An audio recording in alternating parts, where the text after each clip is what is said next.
आप देख रहे हैं इंडिया टीवी में हूं पिनास त्यागी और आज की बड़ी खबर जो सबकी जुबान पर है कि आखिर देश के सबसे बड़े कॉर्पोरेट हब गुरुग्राम को क्या हो गया है। 2026 में गुरुग्राम का total office stock 100 million square feet से ऊपर जा चुका था। आप सोचिए कि इतने ऑफिसेस गुरुग्राम में थे। 500 से ज्यादा एमएनसीज के ऑफिस गुरुग्राम में मौजूद हैं, जिनमें से बड़ी मल्टीनेशनल कंपनीज की हम बात कर रहे हैं। हरियाणा के जीएसटी कलेक्शन का 45% हिस्सा गुरुग्राम से ही आता है। हरियाणा के कुल रेवेन्यू का 65% हिस्सा गुरुग्राम से आता है। भारत की जीडीपी में गुरुग्राम का योगदान 0.6% है। तो कुल मिलाकर पैसा भी गुरुग्राम में, कॉर्पोरेट पावर भी गुरुग्राम में और बड़े बड़े गड्ढे भी गुरुग्राम में। तस्वीरें आपके सामने हैं। गुरुग्राम में प्रॉपर्टी की कीमतें आसमान पर हैं और सरकार का रेवेन्यू भी गुरुग्राम से भरपूर आता है, रिकॉर्ड आता है।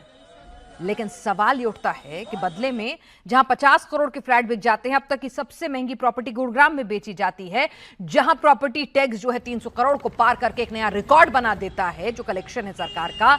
तो उस गुड़गांव में रहने वाले बाशिंदों को आखिर क्या मिल रहा है? आपने इतने महंगे महंगे घर खरीद लिए हैं, लेकिन क्या आपको बेसिक एमिनिटीज मिल रही हैं? बारिश होते ही वही गुरुग्राम सड़क या स्विमिंग पूल फर्क करना मुश्किल हो जाता है। और यह तस्वीर 1 साल की होती तो समझ में आता कि भाई गलती से सीख लिया होगा, कुछ कमियां रह गई हैं, उन्हें दुरुस्त करना होगा। लेकिन हर साल आप सिर्फ साल का डेट डालिए, सर्च कीजिए, तस्वीरें वही होंगी, इलाका वही होगा, हालात सुधरेंगे नहीं, सिर्फ ईयर बदल जाएगा। हर साल वही नाले हैं, वही ड्रेनेज है और अफसोस की बात यह है कि वही एक्सक्यूजेस हैं। तो सवाल भाई बारिश से नहीं है, सवाल सिस्टम से है। जिस शहर से इतना रेवेन्यू आता है, क्या उस शहर की ड्रेनेज कैपेसिटी उसकी इकोनॉमिक ग्रोथ के साथ, उसकी रेजिडेंशियल ऑक्यूपेंसी के साथ बढ़ी? जिस शहर में 100 मिलियन स्क्वायर फीट से ज्यादा ऑफिस स्पेस है, जिसमें ग्रेड ए के स्पेसेस यानी कि जो बहुत बड़ी कंपनीज होती हैं उनके ऑफिसेस सबसे बड़ी तादाद में है, क्या उसकी urban planning 100 million square feet के ऑफिस स्पेस के हिसाब से, इतने बड़े रेजिडेंशियल कॉम्प्लेक्सेस के हिसाब से हुई थी? जिस शहर में प्रॉपर्टी के प्राइसेस पिछले 5 सालों में 117% से ज्यादा बढ़ गए हैं, ये ऑफिशियल डेटा है, आपको भी मालूम है कि प्रॉपर्टी बिकती खरीदी कैसे जाती है, तो उस शहर का सिविक इंफ्रास्ट्रक्चर क्या उसी रफ्तार से बढ़ा है? और फिर सबसे बड़ा सवाल ये कि भाई जिस शहर में पैसा है, प्लानिंग है, पावर है, प्लानिंग एजेंसीज भी हैं, प्रोजेक्ट्स भी हैं और बड़े बड़े बजट्स भी हैं, सरकार ने भी दिए हैं, म्युनिसिपल कॉर्पोरेशन का बजट हो, जीएमडीए का बजट हो, अच्छा खासा हजारों करोड़ का बजट है, तो भाई हर मॉनसून में गुरुग्राम डूबता क्यों है? हरियाणा में लगातार तीसरी बार बीजेपी की सरकार है और गुरुग्राम में 2009 से एक ही सांसद हैं।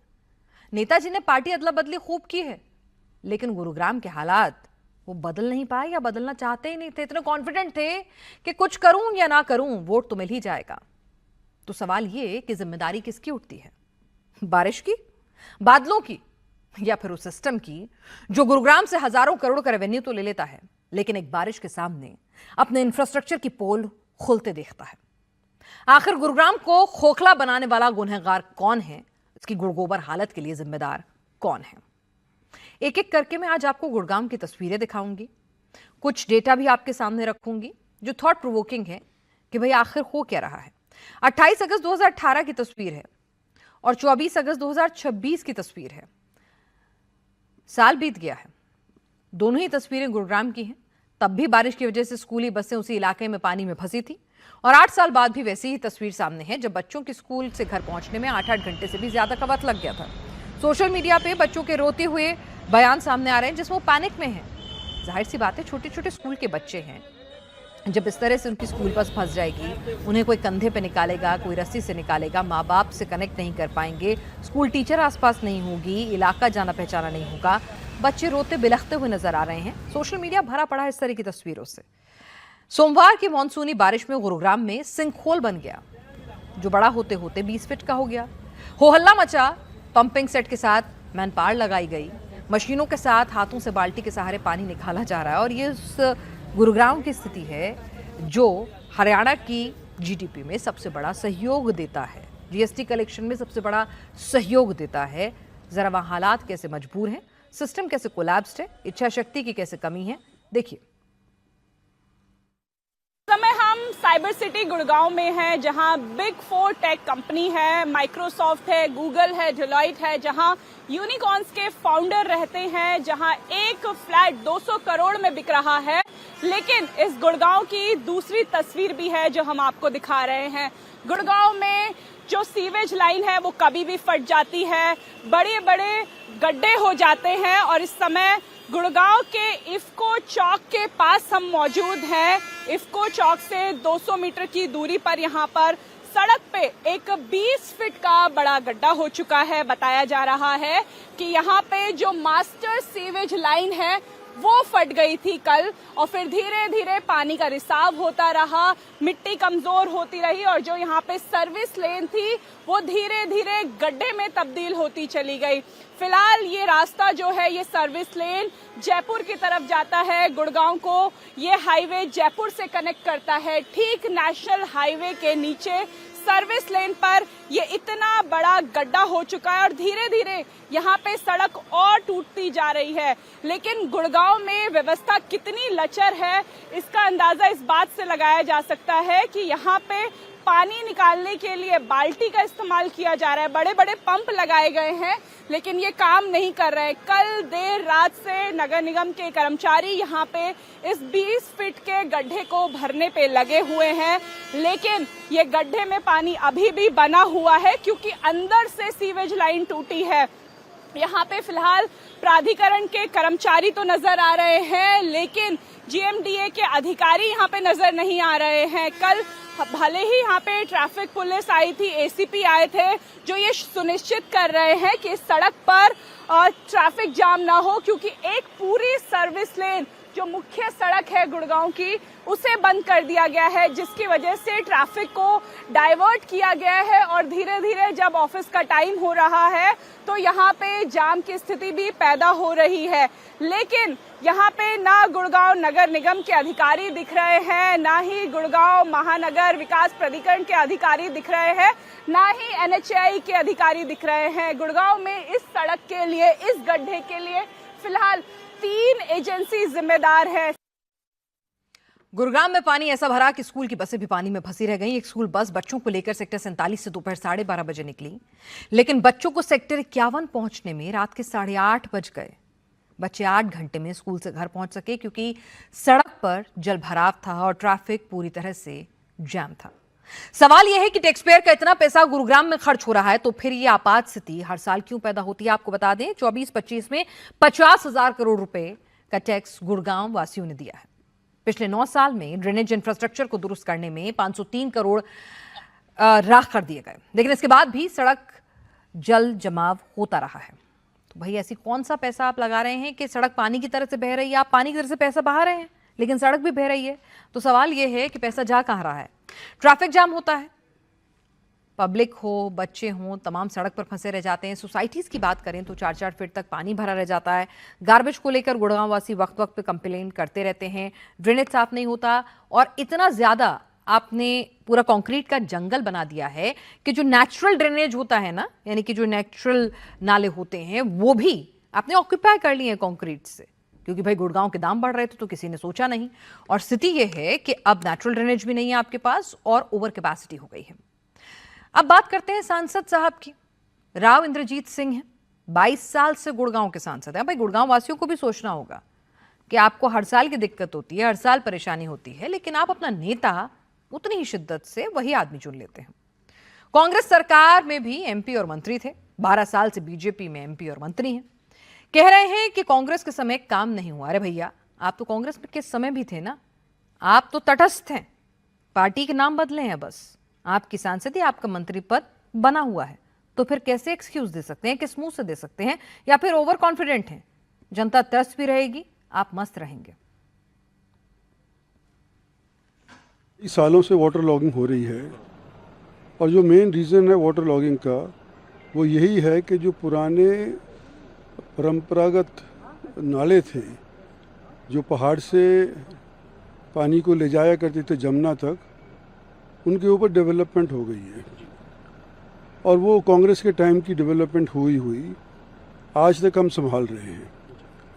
एक ही तरीका है इसको अब आज के दिन ठीक करने का, कि जहाँ पर ही पुराने नाले थे उसको अंडरग्राउंड टनल्स बना करके, जैसे कि हम मेट्रो के लिए बनाते हैं, उस तरह के टनल बना करके इस पानी को उसी पुराने रास्तों के मार्फत भेजें। बाकी जो कर रहे हैं अभी फ़िलहाल वो हम बैंड एड की तरफ से कर रहे हैं। थोड़ा बहुत फ़ायदा हो जाता है, इधर से रोकते हैं तो कहीं और से बच दिसी पानी निकल जाता है, तो उसके ऊपर सरकार काम कर रही है, उसके लिए पैसा हम तजवीज़ करवा रहे हैं। तो ये आइडिया, ये कॉन्सेप्ट आपको पिछले साल नहीं समझ में आया था जब गुड़गांव डूबा था, या उससे पिछले साल, या उससे पिछले साल, या उससे पिछले साल? एनीवेज, कांग्रेस नेता भूपेंद्र हुड्डा ने कहा कि 12 साल से इंद्रजीत राव सांसद हैं, मंत्री हैं, फिर भी शहर टापू क्यों बन जाता है? क्यों सुध नहीं ली अब तक? सरकार के टाइम में राव साहब खुद मंत्री थे, आज भी मंत्री हैं, 12 साल से तब मंत्री हैं, क्यों नहीं कराया? लेकिन ये हकीकत है कि इस 12 साल में गुड़गांव को बिल्कुल बर्बादी के कगार पे ले आई है सरकार। ना सीवरेज ना है, ना और कोई सिस्टम ठीक करते हैं, ना सफाई करते हैं, ना ड्रेनेज का काम करते हैं। आप स्वयं आप तो गुड़गांव आते जाते रहे हो, आज से 12 साल पहले कभी इतना बढ़ा होगा? बारिश तो इससे बहुत ज़्यादा हुई है। तो आप है इनको, गुड़गांव एक ऐसी शहर बनाने का काम किया था हमने जो अंतर्राष्ट्रीय स्तर का था, उसके ऊपर पूरा ध्यान देना चाहिए। श्रुति चौधरी सिंचाई मंत्री भी इसी तरह के एक्सक्यूजेज जो हैं वो देते हुए नजर आ रही हैं, तो कमोबेश जवाब मिले जुले मोरलेस सेम ही आ रहे हैं। हमारे साथ खास मेहमान इस वक्त जुड़ चुके हैं। तमाम मेहमानों का तारुफ आपसे मैं यहाँ पर कराना चाहूँगी। हमारे साथ जो मेहमान इस वक्त जुड़े हैं उनका अपडेट मैं आपको यहाँ दे देती हूँ, और उसके बाद मेहमानों से हम चर्चा करेंगे, सवाल यही तमाम पूछेंगे। हमारे साथ प्रदीप अहलावत जी हैं, प्रवक्ता बीजेपी के, चिरंजीव राव हैं, नेता कांग्रेस के, अजय गुलिया हैं, प्रवक्ता जेजेपी के, निवान शर्मा हैं, प्रवक्ता आम आदमी पार्टी से, ओंकार सिंह है, प्रवक्ता INLD से। तो सबसे पहले प्रदीप अहलावत जी, 12 साल से आपकी सरकार है, सांसद भी आपके हैं, मंत्री भी आपके हैं, डबल इंजन की सरकार है, दिल्ली से बहुत ज्यादा दूर नहीं है गुरुग्राम, क्या एक्सक्यूजेस लेकर आए हैं? नमस्कार जी, सबसे पहले तो मैं आपके माध्यम से आपके दर्शकों को और मेरे प्रवक्ता जो साथी जुड़े हैं सबको नमस्कार करता हूं, और आपको बहुत बहुत धन्यवाद करता हूं कि आप ये डिबेट लेकर टीवी पे आए हैं। मैं यहां पर कोई एक्सक्यूज लेकर नहीं आया हूं कि सत्ताधारी पार्टी का मैं प्रवक्ता हूं तो मैं कोई बहानेबाजी एक्सक्यूज लेके आपके सामने बैठूंगा। माफी और इस्तीफे लेकर आए हैं? क्या कह रहे हैं जी? माफी और इस्तीफे लेकर आए हैं जिम्मेदारी लेते हुए? नहीं, मैं यहां पर एक मंथन के लिए आप लोगों के सामने आया हूं। हम इस बात को जरूर मानते हैं कि गुरुग्राम में समस्या है, इस बात से हम नकार नहीं रहे हैं कि गुरुग्राम में जब बारिश होती है समस्या हो रही है, लेकिन उसकी गहराई में हमें जाना पड़ेगा, उसके इतिहास में जाना पड़ेगा कि यह समस्या किस वजह से। सर, आप लोग वर्तमान में क्यों नहीं जीते हैं? से हमारी सरकार है, आप मुझे अगर बोलने का मौका देंगे, पिछले 12 वर्ष से हमारी सरकार है, हम इसके ऊपर भरपूर काम कर रहे हैं। गुरुग्राम 12 वर्ष पहले ऐसा नहीं था, और गुरुग्राम में 12 वर्ष में सुधार हुआ है, इंफ्रास्ट्रक्चर में सुधार हुआ है, रोडों में सुधार हुआ है, अंडरपासेज में सुधार हुआ है, पानी की निकासी में सुधार हुआ है। लेकिन मैं एक उदाहरण के माध्यम से बताना चाहता हूं, जब एक बच्चा बढ़ता है, वो अपने टीनेज में होता है, युवावस्था से पहले होता है, उस समय जो उसका पोषण किया जाना चाहिए था, गुरुग्राम जब अपने टीनेज में था, जब बढ़ रहा था, उस वक्त यहाँ पोषण की बजाय वहां जो उस समय तत्कालीन सरकारें थी, उन्होंने इसका खून पीने का काम, खून चूसने का काम किया। अब हमारे प्रदीप जी प्लीज थोड़ा सा जिसे कहते हैं ना, आप 1 मिनट, गुड़गांव वाले भी सुन रहे हैं, पूरा देश आपको सुन रहा है। 12 साल से आपकी सरकार है, डबल इंजन की सरकार है, आप क्या बात कर रहे हैं प्रदीप जी? आप कह रहे हैं इंप्रूवमेंट हुई है, इंप्रूवमेंट हुई है। 1 मिनट, मैं अपनी अभी PCR टीम को कहती हूँ, अभी विजुअल दिखाते हैं आपको। 1 मिनट रुक जाइएगा प्लीज, क्योंकि ये मुद्दा जो है ना आम आदमी से जुड़ा हुआ है, इसमें सियासत ना करें तो बेहतर होगा। सर जरा देख लीजिए, 2008 की तस्वीर है, 2018 की, भारतीय जनता पार्टी, सर 2018 की तस्वीर है। सर मैं आपके सामने तस्वीर रख रही हूँ, हाथ कंगन को आरसी क्या, पढ़े लिखे को फारसी क्या, तस्वीरें तो झूठ नहीं बोल सकती, जी बताइए। मैं बना भी नहीं सकती तस्वीर, है ना, ठीक है ना? जी बिल्कुल नहीं, तो बिल्कुल ना, तो एक काम करते हैं, मैं आपको अभी आपकी स्क्रीन पे मैं अपनी पीसीआर टीम से कहूंगी, अभी हमने स्कूल बस फंसी हुई तस्वीर चलाई थी, एक बार फिर से वो तस्वीर दिखा दें। चलिए मैं आपको यहाँ रोकूंगी। इस वक्त की बड़ी खबर आ रही है नेपाल में, फ्लैश फ्लड से जुड़ी हुई यह खबर है। नेपाल में जो फ्लैश फ्लड आया है उसमें 105 भारतीय टूरिस्ट लापता है। आधिकारिक तौर पर नेपाल की तरफ से ये जानकारी दी गई है। नेपाल में 291 विदेशी थे, 93 नेपाली नागरिक लापता हैं। नेपाल टूरिज्म बोर्ड ने यह जानकारी दी है। उन 384 यात्रियों और ट्रैकर से संपर्क टूटा है। इस वक्त की बड़ी खबर और चिंताजनक खबर, 105 भारतीय टूरिस्ट भी लापता हैं। नेपाल में आपको बता दें 291 विदेशी टूरिस्ट और 93 नेपाली नागरिक लापता हैं। नेपाल टूरिज्म बोर्ड ने ये जानकारी यहां पर दी है। जिस तरह से नेपाल में फ्लैश फ्लड आया है और उसके बाद से भारी तबाही आई है, भोटेकोशी नदी का पानी अचानक आया और जिससे फ्लैश फ्लड हो गया और अभी 105 टूरिस्ट लापता बताए जा रहे हैं। देश में भी इस वक्त, क्योंकि जाहिर सी बात है अगर नेपाल में यहां पर बाढ़ आती है तो उसका असर जो है यहां पर हिंदुस्तान की नदियों का भी पानी जो है उफान आएगा। योगी आदित्यनाथ की तरफ से भी सतर्क रहने के लिए आदेश जारी कर दिए गए हैं। नेपाल टूरिज्म बोर्ड ने जो चिंताजनक जानकारी दी है, आप ये तस्वीरें आपके सामने आपकी स्क्रीन पर नजर आ रही हैं। कुल 384 यात्रियों और ट्रैकर से संपर्क टूट गया है और जाहिर सी बात है नेपाल टूरिज्म बोर्ड ने ये जानकारी दी है। ऑफिशियल ऑथेंटिक सोर्सेज से ये जानकारी आ रही है।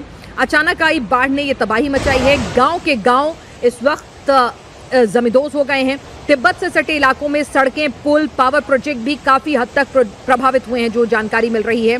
और आपको लगातार हम बता रहे हैं कई मार्केट्स फ्लैश फ्लड में वॉश आउट हो गई हैं, पूरी की पूरी मार्केट्स चली गई हैं।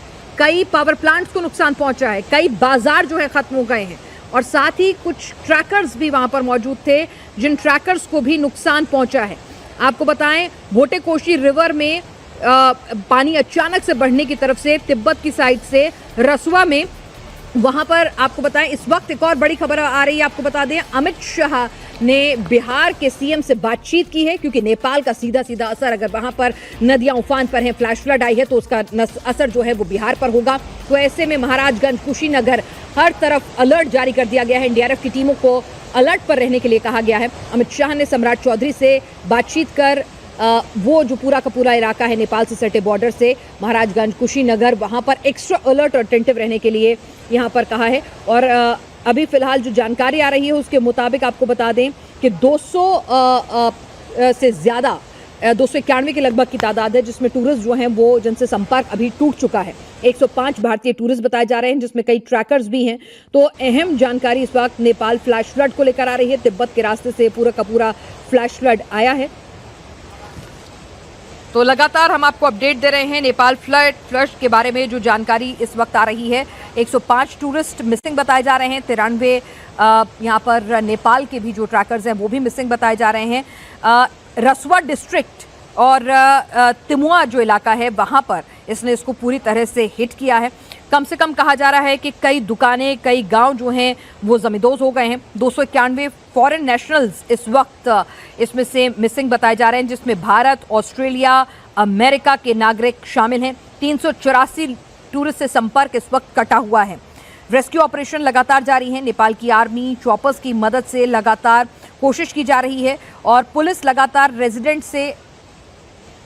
इस वक्त एक और बड़ी ब्रेकिंग आ रही है। जैसे कि मैंने आपको पहले बताया था, नेपाल पर आई इस तबाही पर योगी आदित्यनाथ ने चिंता जताई है। नेपाल में आई तबाही चिंताजनक है। योगी ने नेपाल में आई तबाही पर चिंता व्यक्त की है। साथ ही साथ गृह मंत्री अमित शाह ने भी बिहार के मुख्यमंत्री सम्राट चौधरी से बातचीत की है। तो सभी लोग इस वक्त अलर्ट पर हैं, क्योंकि नेपाल की उफनती नदियों का रास्ता हिंदुस्तान पर आता है, तो वहां पर भी जो उसका असर होगा तो उसको रहते हुए एहतियातन तैयारियां शुरू कर दी हैं। एनडीआरएफ, एसडीआरएफ की टीम को सतर्क रहने के लिए कहा गया है। महाराजगंज और कुशीनगर में बाढ़ की आशंका है। इसको देखते हुए तमाम जो डिजास्टर मैनेजमेंट फोर्सेज हैं उनको अलर्ट पर रहने के लिए कहा गया है। तो इस वक्त की बड़ी खबर आपको बता दें, हिंदुस्तान लगातार तैयारी कर रहा है। रेस्क्यू ऑपरेशन इस वक्त नेपाल में चल रहे हैं। साथ ही साथ पुलिस अर्ज कर रही है त्रिशूल रिवर के आसपास जो तमाम जिले हैं वहां पर लोगों को इलाका खाली करने के लिए, और प्राइम मिनिस्टर बालेंद्र शाह ने अर्जेंट रिलीफ एफर्ट्स के लिए वहां पर तमाम सोर्सेस को मूव कर दिया है। कुछ हाइड्रो पावर प्रोजेक्ट्स हैं, ट्रेड आउटलेट्स हैं, कई गांव जो हैं उसमें कहा जा रहा है वो इस वक्त इस तबाही में, स्प्लैश फ्लड में जमींदोज हो गए हैं। तो आप देख सकते हैं किस तरह से ये सैलाब आया है और उसके बाद बाजार के बाजार इसमें तबाही में जो है बहते चले गए हैं। कई नदियां जो है इस तरह से उफान पर थी कि उसके बाद नदियों के रास्ते में जो भी गांव आए हैं, बाजार आए हैं, सब बहते चले गए हैं। तस्वीरें आपके सामने एक एक करके आपको तस्वीरें दिखाएंगे। और चिंताजनक बात, भारत के भी 105 पर्यटक इसमें लापता बताए जा रहे हैं। तो चिंताजनक बात, और भारत में भी इस वक्त अलर्ट है क्योंकि बिहार और उत्तर प्रदेश की जो सीमा नेपाल से लगते हुए जो जिले हैं वहां पर भी इसका असर होगा। तो उसको देखते हुए एहतियातन इस वक्त आपको बता दूं, एहतियातन इस वक्त वहां पर एसडीआरएफ, एनडीआरएफ की टीम्स को अलर्ट पर रहने के लिए कहा गया है। तो लगातार हम आपको अपडेट दे रहे हैं कि किस तरह से यहाँ पर हालात नेपाल में क्या कुछ बने हुए हैं। और इस वक्त नेपाल में आई तबाही पर गृह मंत्री ने बिहार के सीएम से बातचीत की है। एसडीआरएफ, एनडीआरएफ की टीमें अलर्ट पर हैं। 384 यात्री और ट्रैकर से संपर्क नेपाल सरकार मान रही है कि टूट गया है। हमारे साथ अभय इस वक्त और ज्यादा जानकारी के साथ जुड़ चुके हैं। अभय, क्या कुछ अपडेट है? खासतौर से सबसे बड़ी और चिंताजनक खबर भारत के लिए ये कि 105 टूरिस्ट हमारे लापता बताए जा रहे हैं, उनसे संपर्क नहीं हो पा रहा है। तो उनके हालात को लेकर क्या जानकारी? भारत सरकार की तरफ से कोई बयान आया है? नेपाल की टूरिज्म मिनिस्ट्री ने आंकड़े दिए हैं। देखिए, बिल्कुल नेपाल के टूरिज्म की तरफ से जानकारी मिली है कि 105 भारतीय हैं जो कि अभी लापता हैं। असल में ये नेपाल और चाइना का जो बॉर्डर है वहां पर एक टूरिस्ट प्लेस है और वहां पर आज सुबह 9 से 9:30 बजे के बीच में अचानक से जो त्रिशूला नदी है उसमें काफी तेज रफ्तार में बाढ़ आई, जिस वजह से वहां पर जितने कुछ वहां पर होटल बने हुए थे, टूरिस्ट प्लेस ये था, वो सब अचानक से बह गए। वहां पर कुछ पुल थे वो वहां पर टूट गए। एक पूरा बाजार जो है वो पूरी तरीके से खत्म हो गया। तो फिलहाल 105 भारतीयों के लापता होने की खबर है। साथ ही ये भी जानकारी नेपाल सरकार के हवाले से मिली है कि इस पूरी बाढ़ जो वहां पर त्रासदी आई है इसमें 16 लोगों की जान भी गई है। रेस्क्यू ऑपरेशन लगातार चल रहा है। जो वहां के आर्मी चीफ है नेपाल के, उन्होंने इंडिया टीवी को बताया कि सुबह लगभग 9 से 9:30 बजे के बीच त्रिशूला नदी के अंदर तेज बाढ़ आई और उस बाढ़ से काफी इलाका प्रभावित हुआ है। काठमांडू से जाने वाला रास्ता जो कि इस पूरे इलाके के पास पड़ता है, वहां की कई सड़कें जो हैं वो कट गई हैं। रेस्क्यू ऑपरेशन लगातार चलाया जा रहा है और बिहार के बॉर्डर के पास भी बाढ़ की काफी ज्यादा आशंका जताई जा रही है, जिस वजह से गृह मंत्रालय ने भी अलर्ट किया है, बिहार सरकार से बातचीत की है और एनडीआरएफ को भी स्टैंड बाय पर रखा है और बिहार के लिए रवाना किया गया है। जी, इस वक्त अपने दर्शकों को तस्वीरों के साथ ये पूरी स्थिति जो है यहाँ पर समझा दें।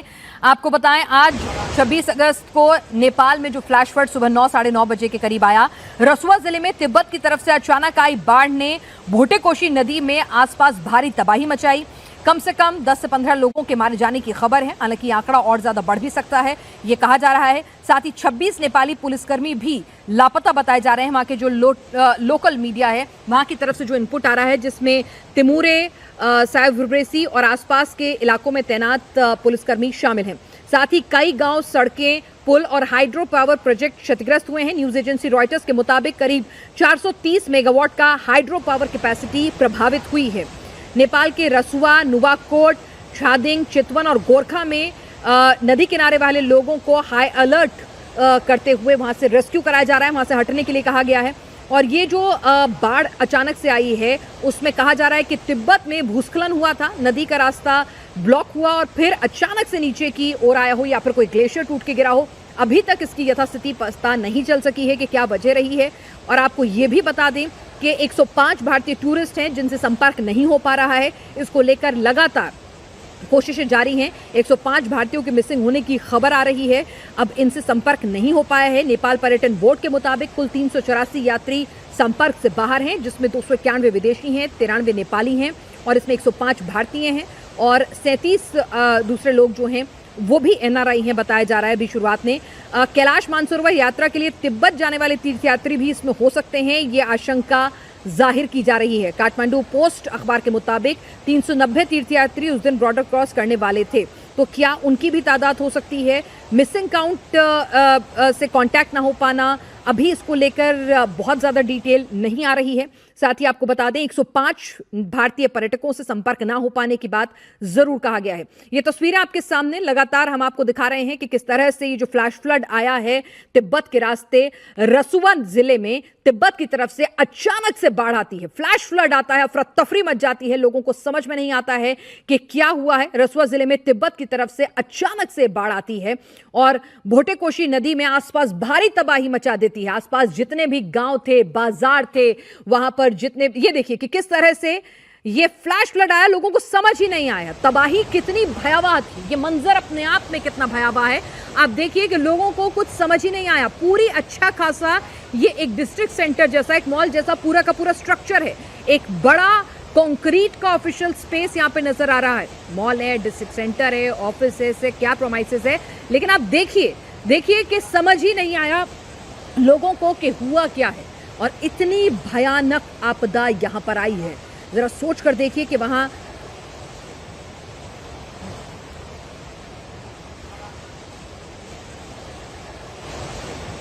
चलिए, तो ये तस्वीरें लगातार आपको दिखा रहे हैं किस तरह से फ्लैश फ्लड आया है नेपाल में। ये देखिए कि किस तरह से ये फ्लैश फ्लड रसुआ जिले में तिब्बत की तरफ से अचानक बाढ़ आई। भोटेकोशी नदी के आसपास के इलाकों में भारी तबाही, अपने आप भयावह स्थिति है और महाराजगंज कुशीनगर में भी बाढ़ का अलर्ट जारी कर दिया गया है। प्रशासन को सतर्क रहने के लिए एसडीआरएफ एनडीआरएफ की टीम्स को स्टैंड बाय रहने के लिए निर्देश जारी कर दिए गए हैं। उत्तर प्रदेश में गृह मंत्री अमित शाह ने बिहार के मुख्यमंत्री सम्राट चौधरी से बात की है।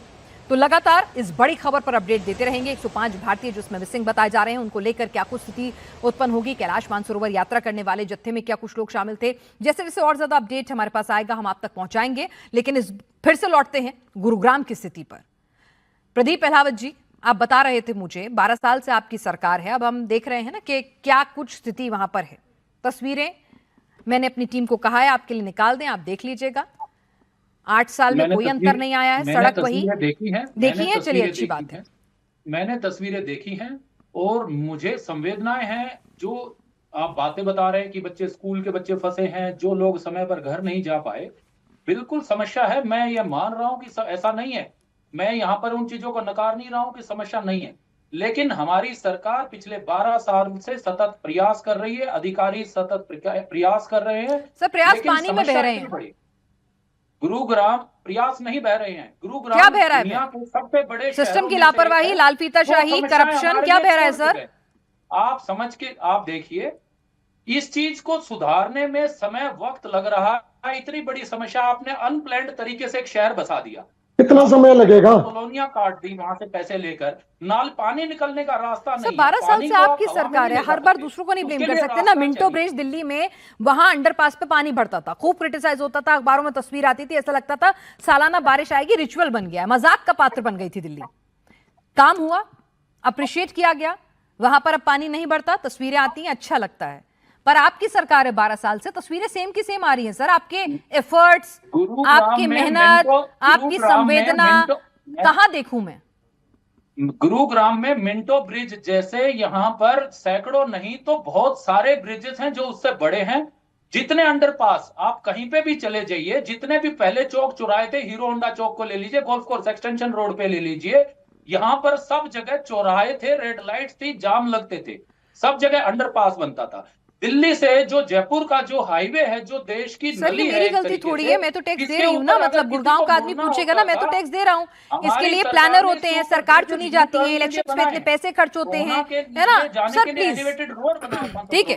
चिरंजीव जी ये कह रहे हैं भाई इतनी विकट समस्या है कि शहरी गलत तरीके से बसा दिया, 12 साल में ठीक नहीं कर पाएंगे और 12 साल चाहिए। अब देखिए, पिछले मेरे ख्याल से 17-18 साल से तो सांसद हमारे राव इंद्रजीत जी हैं गुड़गांव के, जो अभी मैं उनका देख रहा था, इंटरव्यू आ रहा था जिसमें वो कह रहे थे कि पिछली सरकारों की वजह से आज गुड़गांव के ये हालात है। पिछली सरकारों ने जो काम किए थे, आज उसी वजह से गुड़गांव का जो बचाव है वो हो पा रहा है। आज भी अगर आप देखेंगे कि हमारा जो आखिरी मेट्रो है हुडा सिटी सेंटर तक जो बनी थी, वो कांग्रेस पार्टी की सरकार के दौरान बनी थी। इन्होंने उस काम को 1 इंच भी आगे नहीं बढ़ाया। आज गुड़गांव के अंदर जो हालात हैं, उसके अंदर सबसे ज्यादा कोई दोषी तो है अगर है तो हमारे सांसद राव इंद्रजीत जी हैं और भाजपा सरकार है, जिन्होंने कोई काम ही नहीं किया पिछले 12 साल के अंदर। इन्होंने बातें तो बहुत बड़ी बड़ी करी। हर बार आप देखिए मानसून से पहले ये लोग कहते हैं हम नालों की सफाई कराते हैं, पर अभी हमारे सांसद जी कह रहे थे कि हमारे नालों की सफाई नहीं हो पाई, इस वजह से पानी का जो निकासी है वो नहीं हो पाई। हर साल की ये बात होगी है, पहले तो ये थोड़ा पानी भरा करता था, आज आप देखिए किस प्रकार से 8-8 घंटे बच्चे जाम में फंसे रहे, जो घर नहीं पहुंच पाए, उनको समस्या आई। आज गुड़गांव जो एक मिलेनियम सिटी है, जिसके अंदर आप खुद अभी अपने वीडियो के अंदर कह रही थी 100 करोड़ के फ्लैट यहाँ पर बिकते हैं, पर अगर आप उन फ्लैटों से बाहर निकलेंगे तो आपको पता चलेगा कि आज गुड़गांव के क्या हालात हैं। और ये हालात तब हैं जब 70% रेवेन्यू जो प्रदेश का है वो गुड़गांव देता है। और हमें तो बहुत दुख होता है ये देखते हुए कि इन्होंने आज गुड़गांव के क्या हालात बना दिए हैं। गुड़गांव को किस प्रकार से, मुझे लगता है कि इंटरनेशनल मैप के ऊपर कांग्रेस की जब सरकार थी लेके आई थी, और आज जो हालात नहीं, ये तो आप ही को ब्लेम कर रहे हैं। आप लोगों ने गलत तरीके से, लालच में, बेतरतीब तरीके से, बिना किसी प्रॉपर मास्टर प्लान के आपने एक ऐसा शहर इनको दे दिया कि अब जब वहां पर रिहाइश फुल हुई है, ऑक्यूपेंसी फुल हुई है, तब ड्रेनेज की कैपेसिटी है ही नहीं, ये पता चल रहा है इनको। नहीं, ये तो दुख की बात है ना कि इनको 12 साल बाद ये लोग जाग रहे हैं। और ये लोग बीजेपी के लोग ही हैं जो मिंटो ब्रिज को, जो ये अभी कह रहे थे प्रदीप अहलावत जी कि वो कोई बहुत बड़ी उपलब्धि नहीं है, ऐसे तो बहुत ब्रिज हमारे गुड़गांव के अंदर हैं। और मिंटो ब्रिज को जिनको इतनी वाहवाही भारतीय जनता पार्टी पिछले 1.5-2 साल से उसको लूटने का काम कर रही थी, उसकी सच्चाई भी इन्होंने अपने आप ही खोल दी कि वो बहुत बड़ा काम नहीं है। गुड़गांव में आप कहीं भी चले जाएंगे, ओल्ड गुड़गांव में चले गए, वहां के तो हालात और भी बद से बदतर हैं। ये तो आप जितना भी दिखा रही हैं, ये तो एमजी रोड और गोल्फ कोर्स रोड के आसपास की चीजें दिखा रही हैं। जो भी ये काम हो पाए तो डीएलएफ की वजह से ये हो पाया, अब तक भी जो बचाव है। मेरा हमारे सांसद से और हमारे विधायकों से, जो जितने भी गुड़गांव के अंदर कावड़ के कार्यक्रम होते हैं उनमें वो नजर आते हैं, या कोई उनको मंच पे बोला नहीं दिया जाता तब तो वो बोलते हैं कि मेरा सम्मान नहीं हो पाया। पर आज वो कहां पर हैं जब पूरा गुड़गांव जो है पानी के अंदर डूबा हुआ है। आज हर व्यक्ति परेशान गुड़गांव के अंदर है, और गुड़गांव के आसपास भी अगर आप जाएंगे, ये समस्या केवल मात्र गुड़गांव की नहीं है। गुड़गांव के आसपास अगर आप मानेसर जाएंगे, वहां भी इस तरह की समस्या है, कटौती भी इस तरह की समस्या है। आज आप लोग बात ये गुड़गांव में पानी की निकासी के तो कर रहे हैं, पर अगर आप दिल्ली से आप निकलेंगी और अगर आपको जयपुर जाना हो और गुड़गांव को क्रॉस करने में आपको 3-3 घंटे लग जाते हैं, जो जाम की समस्या होती है, जो आप लोगों ने भी दिखाया, उसके ऊपर इन्होंने पिछले 12 साल के अंदर क्या किया है? इन्होंने काम ना करके केवल मात्र दिखाने का काम किया है कि हमने बहुत कुछ किया है।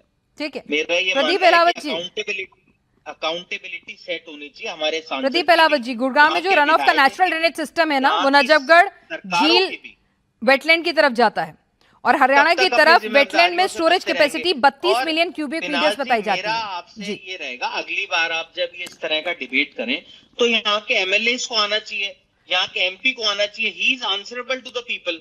वो क्यों नहीं लोगों को जवाब देते? हमारे प्रधानमंत्री तो कभी प्रेस कॉन्फ्रेंस करते नहीं। चिरंजीव जी, बड़ी खूबसूरत बात यह है कि सत्तारूढ़ पार्टी से आप ये कह रहे हैं ना, ऐसा नहीं है कि जब जिसकी बारी होती है तो प्रवक्ता ही आते हैं। ये लोग जवाब देने क्यों नहीं आते हैं? नहीं, जवाब दिया ना राव इंद्रजीत सिंह जी ने। मैंने आपको क्या कहा, गांव की जनता ने दिया है, वो तो बादशाहपुर के एमएलए को दिया था या गुड़गांव के एमएलए को दिया था।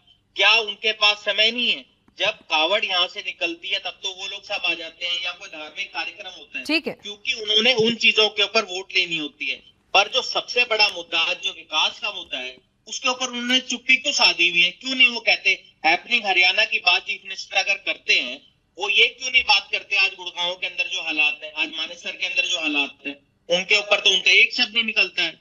तो उसके ऊपर भी उनको अपनी बात रखनी चाहिए ना। प्रदीप अहलावत जी, जवाब दे दीजिए। जितना आपने एफर्ट्स कांवड़ यात्रा के इंतजाम करने के लिए किए थे, उतने एफर्ट्स अगर ड्रेनेज को साफ कराने में, उसकी व्यवस्था को दुरुस्त करने में करते तो 100% नहीं, 20% ही कुछ फायदा हो जाता गुड़गांव वालों को। मुझे मेरे साथी चिरंजीव राव से हमदर्दी है।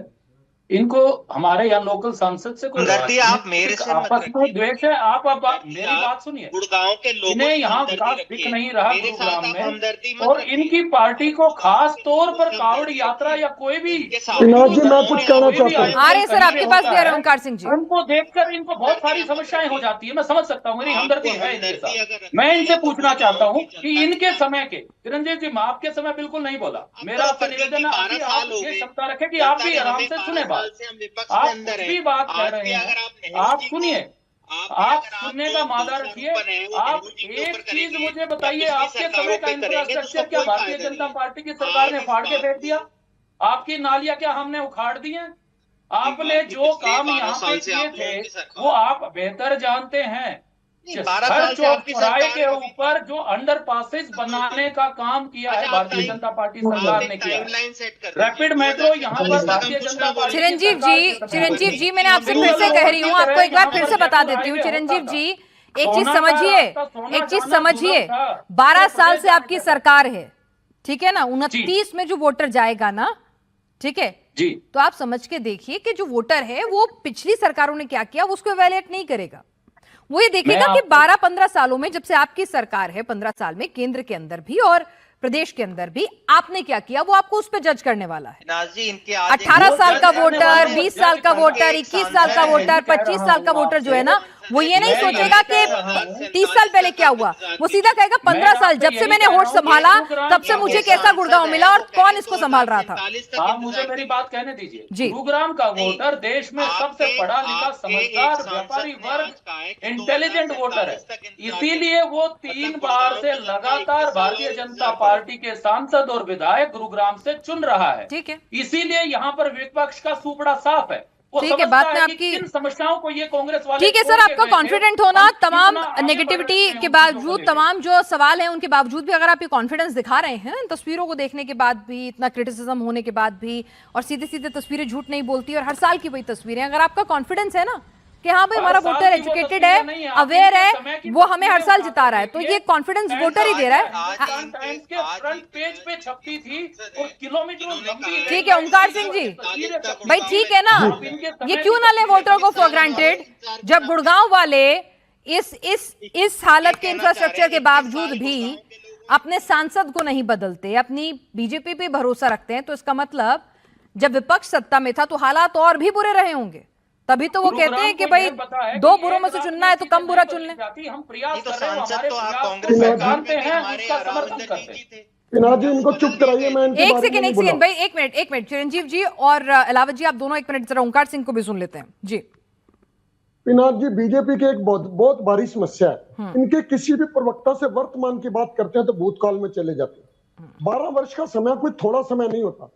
हमारे संविधान निर्माताओं ने 5 वर्ष का समय दिया था। अगर पिछली सरकार ने कुछ गलत काम किया हो तो 5 वर्ष में वो सुधारा जा सकता है। अब इनको 12 वर्ष हो गए, उससे पहले कांग्रेस के 10 वर्ष थे। आप देखिए, कांग्रेस ने जो ऑथराइज रास्ते थे उन रास्तों को बेचने का काम किया। उसके बाद बीजेपी को आज 12 साल हो गए, 12 साल में सुधार सकते थे। और मैं तो इतना कहना चाहता हूं, राजस्थान को यमुना नहर से पानी देने की बात हो रही है। पानी का एक नियम है, पानी पहाड़ से मैदान की तरफ आता है। जब राजस्थान को पानी दिया जा सकता है पाइप के थ्रू, तो गुड़गांव की पानी की व्यवस्था, गुड़गांव की सीवर की व्यवस्था क्यों नहीं सुधारी जा सकती? इनका इंजीनियरिंग विभाग कहाँ है? कहाँ बड़े बड़े डिपार्टमेंट जो 50,000 करोड़ का टैक्स तो ले रहे हैं, लेकिन वो डिपार्टमेंट ये नहीं देख रहे कि इस जगह का पानी निचान में कहाँ जाएगा, निवाण में कहाँ जाएगा। अगर पाइप से राजस्थान को पानी भेजा जा सकता है तो बड़े बड़े पाइप डालकर सीवर की व्यवस्था को सुधारा जा सकता है। लेकिन इसके लिए क्या चीज चाहिए? इसके लिए चाहिए नियत और नीति, जो बीजेपी के पास नहीं है। ये अभी तक तो हिंदू मुसलमान करके वोट ले रहे थे, अब जनता में जागरूकता आई है, आज जनता इनके खिलाफ है। और मैं तो इतना कहना चाहूंगा, हमारी 2000 से 2005 तक सरकार रही है, उस सरकार के दौरान कोई एक फोटो दिखा दो जल भराव की, कोई एक परिस्थिति बता दो। उसके बाद हमारी सरकार जाते ही 10 साल तक कांग्रेस की सरकार रही, इन्होंने कोई काम नहीं किया। हाँ, इन्होंने बेचने का काम जरूर किया। जो रास्ते, जो सीवर नदी नालों के रास्ते थे, उनको भर के उन पर बिल्डिंग बनाने का काम किया। पिछले 12 साल से अब बीजेपी की सरकार है, जब भी इन पे बात आती है भूतकाल में चले जाते हैं। ठीक है। बहुत बड़ी बीमारी है। ठीक है। आज आप सीन भी दिखा रहे ठीक हो, है सर, बात कर फोटो भी लेते हैं, दिखा रहे हो। लेकिन सर ये भी इस बात को भी अजय गुलिया जी इस बात को भी डिनाई नहीं कर सकते ना कि गुरुग्राम ऐसा तो नहीं कि 15 साल पहले ही बना हो। भाई जब कोई शहर बनता है तो उसकी ड्रेनेज लाइन, उसकी सीवेज लाइन एंटिसिपेट करते हुए कि 20 साल में 25 साल में ग्रोथ कैसी होगी, उस हिसाब से पूरा मास्टर प्लान तैयार हो गया था। बीजेपी वाले कह रहे हैं कि तब सही ढंग से काम नहीं हुआ, इसीलिए आज के हालात के लिए उनको और वक्त चाहिए।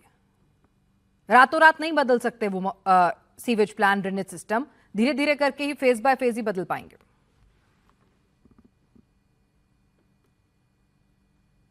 नहीं, पिनाक जी आपने मुझसे सवाल पूछा। देखिए, सबसे पहले तो गुरुग्राम की बात को समझने के लिए हमें एक चीज समझनी होगी कि जो गुरुग्राम का, अगर हम दिल्ली से जयपुर की तरफ जाएंगे तो जो लेफ्ट का गुड़गांव है, जो ग्वालपाड़ी की तरफ है, वहां का सारा पानी निकल करके और जो पुराना गुड़गांव होता था उसके रास्ते से और ये जो उसके आसपास के गांव है वहां से होकर के सीधा ढासा बांध की तरफ वो पानी जाता था, जो आज भी व्यवस्था है।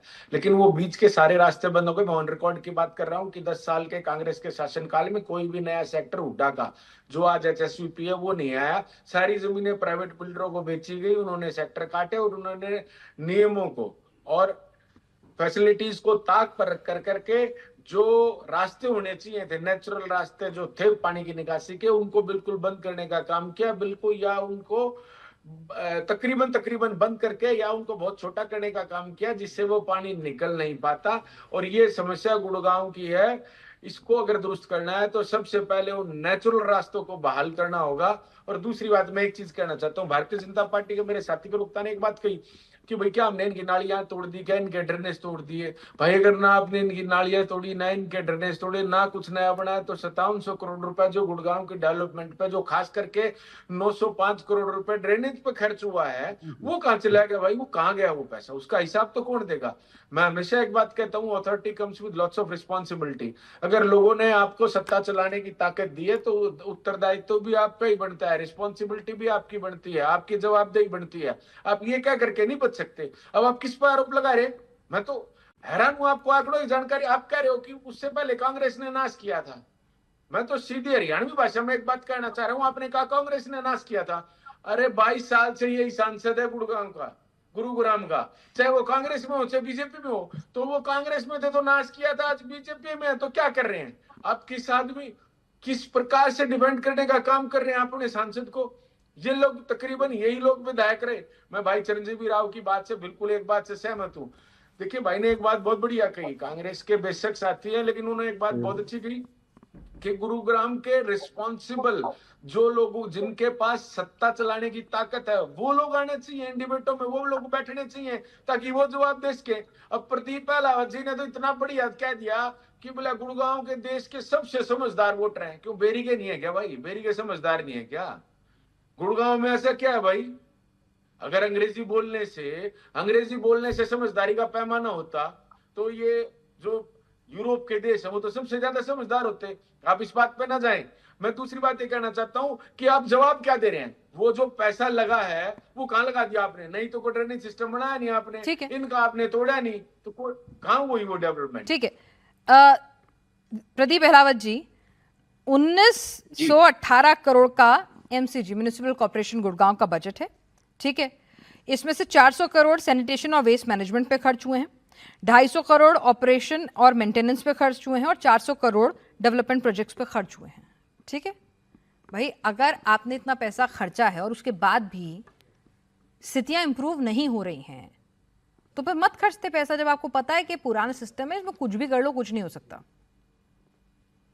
और आपको बता दूं एक और चीज आपको बता दूं, ऐसा नहीं है सिर्फ, इसके अलावा जो डेवलपमेंट अथॉरिटी है गुड़गांव की, उसको जो है पूरे पिछले 6 सालों के अंदर 4,999 करोड़ रुपए का अतिरिक्त बजट भी, मतलब अलग अलग कामों के लिए, सिविक कम्युनिटीज को और तमाम चीजों के डेवलपमेंट के लिए अलॉट हुआ है। मैं आपकी बात जो आप कह रहे हैं, आप मेरी बात को खुद ही कह रहे हैं कि इतना फंड सरकार की तरफ से दिया गया है, वो सारा फंड इंफ्रास्ट्रक्चर पर, गुरुग्राम के इंफ्रास्ट्रक्चर पर खर्च किया गया है। आप एक शांति से एक बात समझने की कोशिश कीजिए, जिसे मेरे कोई भी प्रवक्ता साथी उस बात की तरफ सोचना नहीं चाहता। 2014 में गुरुग्राम की जनसंख्या 11 से 12 लाख थी, जो आज बढ़कर लगभग 24 से 30 लाख के बीच में है। गुरुग्राम एक बहुत तेजी से बढ़ता हुआ शहर है और तो ये जिस गलती तेजी है से ये बढ़ गुरुग्राम रहा की। है उसी तेजी से इसकी जरूरतें बढ़ रही सर नोएडा भी तो बढ़ रहा है ना, ऐसे नहीं होता ना। गुरुग्राम बढ़ रहा है तो नोएडा भी बढ़ रहा है। नोएडा में से तो ऐसी तस्वीरें नहीं आती। There is something called as master plan, there is something called as drainage system. अपनी हर शहर की अपनी एक भौगोलिक स्थिति होती है। अच्छा, जिस तरीके से यमुना जो है नोएडा के साथ लगती है, हमारे पास ऐसी चीजें नहीं है। हमारे पास अभी मनोहर जी के समय में, माननीय मनोहर जी जो मुख्यमंत्री थे उस समय से हम अभी नायब जी, हम लोग एक ड्रेनेज सिस्टम डेवलप कर रहे हैं जो गुरुग्राम से नूह होकर हुए पलवल तक जाएगा। वो बड़ी चीज है। नजफगढ़ ड्रेन है सर, पूरा वाटर वेटलैंड है सर, ऐसा नहीं है। नेचुरल वाटर वेटलैंड जो है पूरा नजफगढ़ ड्रेन का। उनको हटवाना एक साधारण काम नहीं है। लिटिगेशन में चले जाते हैं लोग उन कब्जों को हटवाने में, कोर्ट कचहरी में चले जाते हैं। मेरे भाई अजय गुलिया, मैं भी आपकी बात का जवाब दे दूं, बेरी की जनता भी उतनी समझदार है जितनी यहाँ की है। लेकिन मैं आपको अरे मैं कैसे सुन लूं? आपने देखा नहीं? कभी ढासा का शहर 30 लाख का, कभी आप ढासा नहीं गए क्या? आपने देखा नहीं? नजफगढ़ ड्रेन आपने देखी नहीं, नजफगढ़ ड्रेन आपने देखी नहीं, साहिबी नदी आपने देखी नहीं, आपने साहिबी नदी। चलिए आपको बता दें, कैग ने भी स्ट्रॉन्ग वाटर ड्रेनेज सिस्टम की जो लागत बढ़ गई थी ना, उसको लेकर सवाल उठाए थे। अब आप ये कहना चाहते हैं कि सब कुछ ऑल इज वेल, तो सर जब तक जमीन पर ऑल इज वेल नहीं दिखेगा, जब तक जमीन पर आपका काम नहीं दिखेगा, मैं नहीं कहती कि 100% इंप्रूवमेंट हो, एक ही बार में हो जाएगी, लेकिन कुछ तो दिखनी चाहिए ना सर। ठीक है सर, प्रदीप अहलावत जी, आपका कॉन्फिडेंस मैं समझ सकती हूँ क्यों इतना हाई है। ठीक है, आपने कह दिया ना कि भाई हमारा वोटर समझदार है, बार बार हमें ही चुनता है, विपक्ष को मौका नहीं देता है। निवान शर्मा जी, भाई अगर गुड़गांव का वासी इतना परेशान है तो उसकी परेशानी वोट में क्यों नहीं तब्दील होती? हर बार वो सेम सांसद क्यों चुन लेता है? सांसद पार्टी बदलता है लेकिन गुरुग्राम की हालत नहीं बदलती। क्या विपक्ष भरोसा जताने में कामयाब नहीं होता है क्या वोटर को? देखिए और जब गुड़गांव की बात है, गुड़गांव जो है वो ये मानना पड़ेगा कि बहुत तेजी से पूरे विश्व जो है अपनी गुरुग्राम में है। अहलावत जी, आपने बहुत बोला, जरा दूसरों को भी मौका दे दीजिए। निवान पहली बार बोल रहे हैं। देखिए, गुड़गांव के अंदर जो प्लानिंग की जरूरत है वो एक अलग स्तर की प्लानिंग की जरूरत है। यहाँ पे एमएनसीज हैं, यहाँ पे फॉरेन डेलीगेट्स आते हैं, यहाँ पे बहुत पूरे विश्व के जो है कॉर्पोरेट एम्प्लॉइज आते हैं, कॉर्पोरेट कल्चर है यहाँ पे, इसको बहुत अलग लेवल की प्लानिंग की जरूरत है। 50 से 55 mm की बारिश में जो है वो यहाँ पे पानी भर जाता है। 70-75 mm की बारिश की भी जरूरत नहीं है यहाँ पर। और अगर आप ये सरकारी डेटा देखोगे तो हरियाणा सरकार कहती है हम 1400 करोड़ रुपए ड्रेनेज पे खर्च चुके हैं। जीएमडी का डेटा, जीएमडीए का डेटा देखोगे, एमसीसी का डेटा देखोगे, ये कहते हैं कि हमने 155 वाटर लॉगिंग हॉटस्पॉट आइडेंटिफाई करे, जिसमें से 70 को हमने 100% वाटर लॉगिंग फ्री कर दिया है। लेकिन हर साल उन 150 हॉटस्पॉट्स पे पानी भर जाता है। अगर आप गुड़गांव का रोड टैक्स का एवरेज निकालोगे तो लगभग 500 करोड़ रुपए का रोड टैक्स ये लोग हर साल कलेक्ट कर रहे हैं। तो ये सारा पैसा कहां जा रहा है? आप क्या कर रहे हैं? आप फरमान निकाल देते हैं, सरकारी एडवाइजरी निकाल देते हैं कि वर्क फ्रॉम होम करो। आप सोचिए, विश्व में हमारा मजाक उड़ रहा है कि छोटी सी एक 50 mm की बारिश में हमें वर्क फ्रॉम होम एक इमरजेंसी अनाउंस करनी पड़ रही है। बच्चे जहां हजारों रुपए की फीस स्कूल्स ले रहे हैं, इतने एक्सपेंसिव स्कूल्स वहां पर हो गए, और आप वहां पे उनको कहते हैं work from class from home होगी, आज स्कूल फ्रॉम होम होगा। ये क्या प्लानिंग है आपकी हरियाणा को लेकर? आपने अभी अपने शो पे बताया कि लगभग 5 से 6 हजार करोड़ रुपए सिविक एमिनिटीज पे खर्च हो चुके हैं, और ये डेटा है कि लगभग 20,000 करोड़ रुपए गुड़गांव में सरकार लगा चुकी है। और अगर आप देखेंगे, ये जिसको डेवलपमेंट कहते हैं, वो सारी 80% डेवलपमेंट प्राइवेट डेवलपमेंट है। इनका सरकार का कोई रोल नहीं है। सरकार को बनानी थी सड़कें, सरकार को बनाने थे सीवर लाइन, सरकार को ड्रेनेज सिस्टम बनाना था, सरकार को वाटर लॉगिंग हॉटस्पॉट आइडेंटिफाई करके उनको खत्म करना था। सरकार ने क्या किया? कुछ नहीं निवान, यही तो कह रहे हैं अहलावत जी। वो कह रहे हैं कि सारी जमीन जो है कांग्रेस ने प्राइवेट बिल्डर्स को बेच दी। गुड़गांव में हुडा के और सरकारी सेक्टर तो कटे नहीं। वो कह रहे हैं कि जो प्राइवेट बिल्डर्स ने डेवलप किया उन पे कोई चेक एंड बैलेंस था नहीं, और ये हालत इसलिए हो गई, इनकी कोई गलती नहीं है। अच्छा, तो फिर 20,000 करोड़ रुपए कहाँ खर्च कर दी? जगह नहीं थी, सारी गाड़ियां नहीं थी, जो कॉलोनीज थी वहां पे पार्किंग की कोई सुविधाएं नहीं थी। सारी गाड़ियां रोड में खड़ी रहती हैं, ट्रैफिक जैम। और किस वजह से होता है? जिस वजह से मान ली हमारे पास पैसा खर्च करने की जगह नहीं थी, लेकिन हमने फिर भी कर दिया। तो ये तो दोहरा चरित्र हो गया, ये तो हिपोक्रेसी होगी अपनी। या तो एक बात पे रहे, या तो इनके पास जगह नहीं थी, या तो इन्होंने पैसे खर्च नहीं करे। पैसे भी खर्च कर दिए। आपके समय में क्या बजट था वो मुझे बताइए, कांग्रेस के समय क्या था? और आपने दिल्ली में जब आपकी सरकार थी तब क्या हालात थे। गुड़गांव- मीरागढ़ी से जो और विश्व- बहादुरगढ़ तक नांगुलई वाला रोड आप बना नहीं सके इतने सालों में। आप अपने समय की क्या वो बातें कर रहे हैं। चलिए सर, ये मेरे ख्याल से गुरुग्राम सभी को बढ़ता हुआ इंट्रोस्पेक्ट शहर करना है। होगा और अपने आप से बात करनी होगी कि विपक्ष क्यों नहीं, अगर गुरुग्राम में साल दर साल यही हालात रहते हैं तो फिर एक सांसद पे इतना भरोसा क्यों बना रहता है, क्यों नहीं इसको ब्रेक थ्रू दिला पाता है। साथ ही साथ क्या ड्रेनेज सिस्टम में वाकई में मास्टर प्लान में इस तरह जब गुड़गांव को आप बना रहे थे, काट रहे थे प्लॉट्स, पूरा शहर डेवलप कर रहे थे, तो क्या इतनी बेसिक आपने गलतियां कर दी कि वो 12 साल के शासन में नहीं धुल सकती। और 12 साल से अगर आप सत्ता में हैं और डबल इंजन की सरकार है और बड़े बड़े वादे और दावे करते हैं, तो भाई दावे की कसौटी पर, वादों की कसौटी पर आप ही को परखा जाएगा। जवाब आप ही से होंगे और जवाब आप ही को देने होंगे, क्योंकि 500 से ज्यादा एमएनसीज अगर यहां मौजूद हैं तो जरा सोच के देखिए कि अंतर्राष्ट्रीय पटल पर वो क्या मैसेज देती होंगी, क्या खबर देती होंगी, क्या परसेप्शन बनता होगा देश के कॉर्पोरेट हब का, साइबर हब का। आप सभी चर्चा में शामिल, आपका बहुत बहुत शुक्रिया।